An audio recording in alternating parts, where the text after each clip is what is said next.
Olá, bom dia, graça e paz. Estou aqui hoje para dar continuidade à nossa EBO, Escola Bíblica Online. E hoje estaremos falando sobre a segunda bem-aventurança, que diz assim: bem-aventurados que choram, porque serão consolados. Mas a pergunta que fica é: que choro é esse? O que nos faz chorar? Será o choro pela perda de algum ente querido? Será o choro por uma frustração, de algum sonho que não deu certo? Vamos descobrir hoje nessa aula tão especial.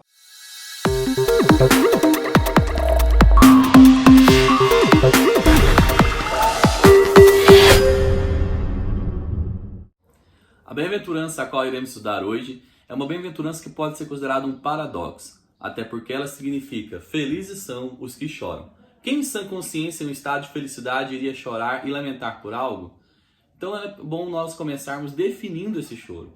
E esse choro não tem nenhuma causa natural ou material desse mundo. A pessoa não chora porque perdeu algum ente querido. Esse versículo não se trata do luto pela perda, mas esse versículo nos fala de um choro diferente. Esse choro é de um choro espiritual. É um choro que não é experimentado por alguém que não é cristão. Ele só é experimentado por aqueles que nasceram de novo. Uma pessoa que é ímpia, ela nunca vai chorar esse tipo de choro. Esse choro também, ele não é um choro que é, infelizmente, experimentado por muitas igrejas. Na realidade, tem faltado isso em muitos cristãos. É um choro representado por lágrimas de arrependimento. Assim como falamos na última semana que os pobres de espírito herdarão o reino dos céus, da mesma forma, esse pobre de espírito, na sua autoconsciência, ele vai responder a quem ele é com choro de lamento e arrependimento. Esse choro, como eu já disse, que é um choro espiritual, vem da convicção de pecado. Esse é um choro que somente o crente pode ter, porque somente quem tem o Espírito Santo habitando dentro dele pode ser convencido do seu pecado. Pode lamentar pelas falhas. E as falhas que nós estamos dizendo aqui não são falhas daqueles projetos que talvez você intenta, mas são falhas de caráter. Naqueles pecados que não dominamos, na ira que nós devolvemos quando somos contrariados, na falta de perdão, na promiscuidade, na falta de honestidade, problemas de caráter que vão trazer no cristão aquele senso de arrependimento e pensamento: podia ter feito melhor, eu podia ser melhor. Então é um choro que vem segundo o Espírito Santo de Deus. E é por isso que ele é um choro que tem-nos a certeza de que seremos consolados. Porque quem chora pelo mal que se faz e pelo mal que faz contra Deus, Deus também, ao mesmo tempo que gera essa consciência de pecado, é o mesmo Deus que devolve com graça. Esse choro é o choro que nós expressamos ao Senhor quando caímos diante dos seus pés, dizendo: Senhor, eu nada sou. Senhor, eu nada tenho nas mãos. Foi o choro que Paulo sentiu quando ele se colocou diante de Deus falando que ele era um homem miserável. Foi o choro que ele sentiu e que ele expressou que havia uma lei que dominava seu corpo. Enquanto que havia a lei do Espírito, em seu corpo havia uma lei que dominava, que era o pecado. Então, o ser humano que nasce de novo, ele passa por esse choro. Assim como aquele bebê que dá o primeiro choro de uma nova vida, o novo cristão convertido, ele chora ao se reconhecer inimigo de Deus. Ele chora ao perceber o quanto ele estava longe do propósito original da humanidade, que é a glorificação do Senhor.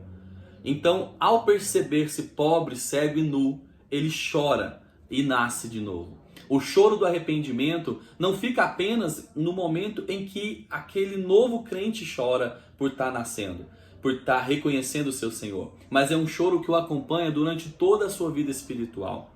É óbvio que os níveis de sentimentos podem variar. A gente não vive em constante desespero. Lembre-se, sempre que há choro, há a graça de Deus vindo sobre você. O choro de verdadeiro arrependimento é confortado pela graça. Não é um choro de acusação ou um choro de autocomiseração, mas é um choro que confia que as suas lágrimas serão colhidas pelo Senhor. Nós temos que entender que esse choro que começa na nossa conversão, que é a justificação, processo que a gente fala de quando eu me reconheço pecador, eu recebo Jesus na cruz por um ato de fé. Toda a minha culpa que eu carregava foi lançada em Jesus naquela cruz. e toda a sua justiça que estava sobre ele veio sobre nós. Ou seja, nesse processo de justificação, nós somos libertos da culpa do pecado. Aquele choro de arrependimento não é um choro de culpa mais, mas é um choro agora, daqui em diante, de querer se tornar parecido com esse Senhor. Lembre-se, o pecado é um processo que nós iremos tratar durante toda a nossa vida. Quando justificados e choramos por nos reconhecer pecadores, nascemos de novo. Então, toda a culpa é lançada sobre Cristo, como eu disse. Mas no processo em que eu vou crescendo com o Senhor, todos nós sabemos, crescer dói. Até no sentido físico, o nosso corpo sente quando nossas articulações sentem quando estamos crescendo. Por quê? Porque crescer envolve um processo de dor. Da mesma forma, o nosso choro nos acompanha durante o crescimento da santificação. Nesse processo, já que a culpa foi removida, agora a força vai sendo removida gradativamente. E é por isso que nós até lembramos daquela porção da palavra que diz que a luz do justo é como a aurora, que vai brilhando dia a dia até ser dia perfeito. Isso significa que a cada amanhecer existe um choro também. Existe um choro por perceber quem eu sou diante de Deus. Agostinho dizia, quanto mais eu conheço ao Senhor, mais eu me conheço. Os antigos filósofos diziam, conhece-te a ti mesmo. Só que Sócrates não estava entendendo uma coisa muito importante. Ser humano nenhum pode conhecer a si mesmo mergulhando-se no seu próprio eu. Só se conhece aquele que busca o seu Senhor. Porque Ele é o nosso Criador e dele vem toda a nossa consciência. E essa consciência de santidade nos torna chorões. Chorões por entender que ainda não estamos vivendo tudo aquilo que poderíamos viver. Chorões porque nós somos como aqueles pecadores que, ao mesmo tempo santos, porque Ele nos declarou santos, vivemos esse conflito interno dentro de nós. É interessante notar que esse choro produz mudança. Ele não é um choro apenas de lamento pelo que você ainda não é, mas é um choro que deseja ardentemente por aquilo que Cristo é. Dessa forma, o choro dessa aflição é o choro da pecaminosidade. John Stott dizia que o cristão que chora nesse choro definido por Cristo é o cristão que percebeu que ele perdeu a sua inocência, a sua justiça, o seu respeito. Ele percebe que ele perdeu aquilo que era a perfeição do paraíso. É chorar aquilo que se foi, mas é chorar também por aquilo que nós queremos ser. E é interessante notar isso porque esse choro não é apenas um choro individual pelos próprios pecados, mas é um choro que se compadece pelo que o pecado fez em todo o mundo. Quando nós olhamos para Romanos 8, nós vimos ali que toda a criação geme pela expectativa dos filhos de Deus. Que todo ser humano também nascido de novo geme pela adoção final do seu corpo. Em que o Espírito Santo geme dentro de nós também por conta do nosso pecado, porque Ele nos quer ver livre disso. Ele que é o penhor, as primícias que estão aqui dentro, que Ele colocou em nosso coração. Dessa forma, nós percebemos que o choro, ele vai além do meu próprio eu. Ele vai além daquilo que eu posso ser, mas ele lamenta e chora por tudo aquilo que o mundo se tornou. A gente pode ver essa situação de pandemia, por exemplo, ela causa choro em nós. Se você não tem chorado por isso, tente rever esses conceitos, porque chorar o que está acontecendo faz parte da vida do cristão. Cristo foi um homem de dores e nós sentimos a dor pelo que o pecado tem feito no mundo. Então nós precisamos chorar mais. Como eu disse mais cedo, algumas igrejas não têm chorado mais pelo pecado. Talvez essa seja a razão porque a igreja não tem sido tão relevante, porque é uma igreja que tem tratado o pecado como algo irrelevante. Alguns nem falam sobre pecado, nem falam sobre cruz, mas aqueles que pregam verdadeiramente a cruz e aqueles que almejam pela adoção total de morar no céu, onde não estaremos mais submetidos a essa lei de pecado em nossos corpos, esses sim, choram enquanto crescem. Agora que nós temos definido o conceito do choro que Jesus estava se referindo, que seria consolado ali no Sermão da Montanha, nas bem-aventuranças, nós podemos ver agora alguns relatos que a palavra de Deus nos traz a respeito desse tipo de choro. Quando a gente lembra de Davi no Salmo 119, dizendo que dos olhos dele brotavam torrentes de água, pelo que o povo desprezava a lei do Senhor, nós observamos ali um claro exemplo de quando eu não choro e não lamento apenas o meu próprio pecado, mas o pecado de toda uma sociedade, o pecado de toda uma nação, ou então o pecado dos ímpios contra a palavra e aquilo que o Senhor determina como graça para nós, né? Além disso, Davi também experimentou a dor e o chorar quando ele caiu em pecado, primeiro de adultério, depois de assassinato, e mentindo durante tanto tempo por conta do seu pecado com Batseba. Então a gente percebe que Davi era um homem que tinha uma profunda graça de Deus, ele tinha um conhecimento muito profundo de Deus, era o homem segundo o coração de Deus, e mesmo assim ele chorou. Chorou pela sua pecaminosidade, chorou porque era homem, chorou porque entendia a sua carne, chorou porque entendia que era pecador. Aquele que compreende quem é diante do Senhor e mesmo assim recebe dele amor e graça, não tem outra reação senão a de se prostrar em lágrimas de arrependimento. Outra passagem da palavra de Deus no Antigo Testamento que a gente pode ver, são várias, mas podemos citar, foi quando Ezequiel falou a respeito de Jerusalém. Ele disse que suspiram e gemem por causa de todas as abominações que cometem com Jerusalém. Ou seja, havia ali uma contrição, um gemer, lágrimas por conta das abominações contra Jerusalém.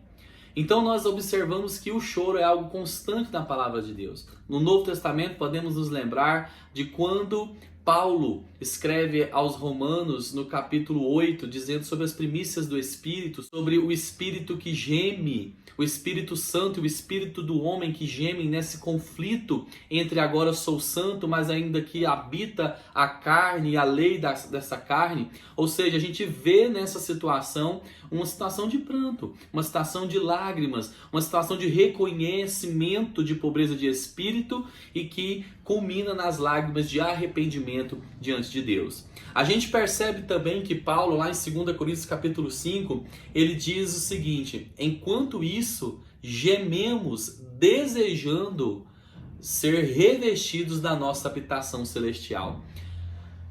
Todo ser humano que nasceu de novo, que deu o seu primeiro choro ao nascer de novo, no seu espírito foi vivificado por Deus, sente essa dor.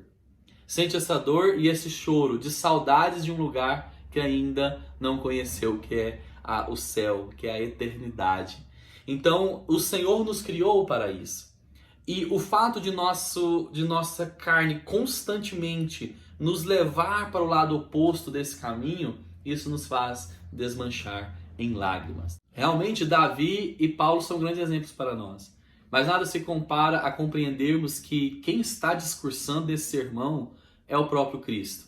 E ele não está falando de uma experiência, ele não está falando de uma filosofia de vida, ele não está falando de doutrinas, ele está falando da sua própria personalidade. E essa bem-aventurança fica clara lá em Isaías 53, quando o profeta disse: era desprezado e o mais rejeitado dentre os homens, homem de dores. Ali Isaías já estava profetizando como seria a vida de Cristo aqui na terra. Jesus chorou quando viu Jerusalém. Jesus, ao olhar para Jerusalém e contemplar, ele disse aquelas palavras duras: ah, Jerusalém, se você percebesse, se você compreendesse o que pode te trazer paz, ou seja, se vocês me entendessem, se vocês me compreendessem, se vocês entendessem. E ali ele chorou lágrimas. Por que ele chorou? Porque ele viu na dureza do coração do homem parte desse caráter contaminado, parte desse caráter desfigurado, um caráter que rejeita a sua mensagem. Ele também chorou por Lázaro. Só que ele não chorou ali apenas uma dor de luto, como diz Martin Lloyd Jones. Jesus ali, ele sabia que Lázaro seria ressurreto, ele estava ali para fazer isso. Só que o choro e a dor dele era não apenas por a questão do seu amigo, mas por ver alguém tão próximo ser acometido daquela que é a maior consequência do pecado, a morte. Jesus nos conhece em nossa essência. Jesus estava na nossa criação. Jesus sabe que nós não fomos criados para morrer. E sentir essa dor de perto, na carne de homem, o fez chorar profundamente, lamentar pelo pecado. Se toda a palavra de Deus está repleta de lamentos e choros pela nossa pecaminosidade. A pergunta que fica é: será que não precisamos chorar mais de arrependimento? Será que não é necessário mais contrição? Será que não está sendo mais necessário para a nossa vida uma vida de maior consciência, de arrependimento, de temor a Deus? Nós devemos chorar, porque Jesus nos prometeu que ao chorarmos por quem nós somos, na manifestação da sua graça de quem Ele é, seremos consolados. Agora que nós definimos o termo chorar e ser consolado, agora que também nós vimos alguns relatos bíblicos a respeito desse choro e dessa consolação, nós podemos concluir essa bem-aventurança com a sua promessa. A palavra aqui diz que bem-aventurados os que choram, pois serão consolados. O consolo é a recompensa daquele que chora. O cristão que não apresentou justificativas por seus pecados, nem tentou atenuar aquilo que são seus erros, nem tentou ignorar, que não contrapôs numa balança: Senhor, eu errei aqui, mas eu faço isso pelo Senhor. Aquele que consegue entender que se ele não se entristecer, ele vai entristecer o Espírito Santo. Esse mesmo Espírito produz dentro dele algo que vai trazer a alegria. Porque aquele que se humilha debaixo da potente mão do Senhor, o Senhor, como prometeu, ao seu tempo o exaltará. Existe sim uma consolação para os dias de hoje. O Espírito Santo que geme dentro de nós é o mesmo Espírito que nos lembra, nos ensina todas as coisas. Jesus Cristo, ele que era o Consolador, como profetizado no Antigo Testamento, ele disse que veio para consolar os que choram, para libertar cativos. Ele também veio trazer essa alegria do consolo para quem estava ali chorando. E quando ele foi para os céus, ele falou para os seus discípulos: olha, não fiquem tristes, porque eu vou, mas eu enviarei um outro Consolador. Nosso Deus, como diz Paulo também, o nosso Deus e Pai de toda consolação é que nos guarda. Ou seja, nós somos consolados por Pai, Filho e Espírito Santo. E especificamente esse Espírito nos lembrando da nossa adoção final do nosso corpo, que é aquilo que a palavra define por termos as primícias do Espírito. Ou seja, por ter em nosso coração essa certeza que o final será o consolo que o Senhor dará. Um dia haverão novos céus e nova terra. Nesse novo céu e nova terra não haverá mais pranto nem dor. O Senhor reinará por toda a eternidade e nós o adoraremos com toda a certeza. E isso é maravilhoso, isso é um conforto maravilhoso para o cristão. Saber que existe no Senhor um novo por vir. Existe no Senhor uma novidade de vida que vai ser gozada por nós por toda a eternidade. Tão certo quanto é o choro pela nossa pecaminosidade, há também a certeza do consolo por quem Jesus é. Perceba que o choro me deixa aos pés de Cristo, mas a sua consolação levanta o nosso olhar para quem Ele é. E é esse que é o segredo do Sermão do Monte e de todas as bem-aventuranças. As bem-aventuranças não são um desafio de caráter a ser conquistado por nós. Ou seja, nós não escalamos esse monte como escalaria aqueles que intentam subir o Everest. Ou seja, na sua própria força, com seus próprios equipamentos. Mas é na realidade uma inspiração do próprio Espírito Santo produzindo em nós a identidade de Cristo. Assim como Paulo disse que nós somos conformados à imagem de Cristo, sendo transformados de glória em glória nessa imagem, antes distorcida, agora em sua presença, seremos então mudados, seremos então transformados. Nós experimentamos uma metamorfose em nosso espírito, em nosso caráter, em nosso viver. Então, no momento em que eu choro aos pés dele, eu recebo imediatamente o seu consolo. E por isso que somos bem-aventurados. E esses bem-aventurados, como eu disse no início desses estudos, que é aquela pessoa que é feliz, D.A. Carson define essas pessoas como abençoadas, ou seja, aprovadas por Deus. O abençoado o aprovado o abençoado caráter do reino é aquele que chora pela sua pobreza de espírito, mas que ao mesmo tempo é consolado pelas consolações de Deus e do nosso Senhor Jesus Cristo. Para concluir, nós devemos então agora aplicar esse estudo em nossas vidas. Você já sabe qual é a natureza desse choro, o porquê que ele acontece, quem o provoca e também quem o soluciona. E a pergunta que fica é: será que nós temos tido uma vida de lamento pelo pecado? Será que temos colocado em prática essa verdadeira pobreza de espírito e respondido com lamento? É só nos lembrarmos daqueles antigos que jogavam cinza em sua cabeça, vestiam roupas de saco, lamentavam, choravam. Não quer dizer que nós devemos entrar em um estado de depressão profundo, mas que nós devemos, por fim, buscar o Senhor e nos apresentar a Ele, e nos colocar diante dEle, aspergir a nossa consciência com o sangue de Cristo para nos purificar e nos limpar. Que nós possamos ser hoje consolados pela presença maravilhosa de Cristo que nos garante que esse momento de tristeza é transitório e que também possamos nos apegar à esperança de que existe uma eternidade toda para vivermos sem lágrimas nem prantos. Que Deus te abençoe, fique com Deus e até a próxima semana.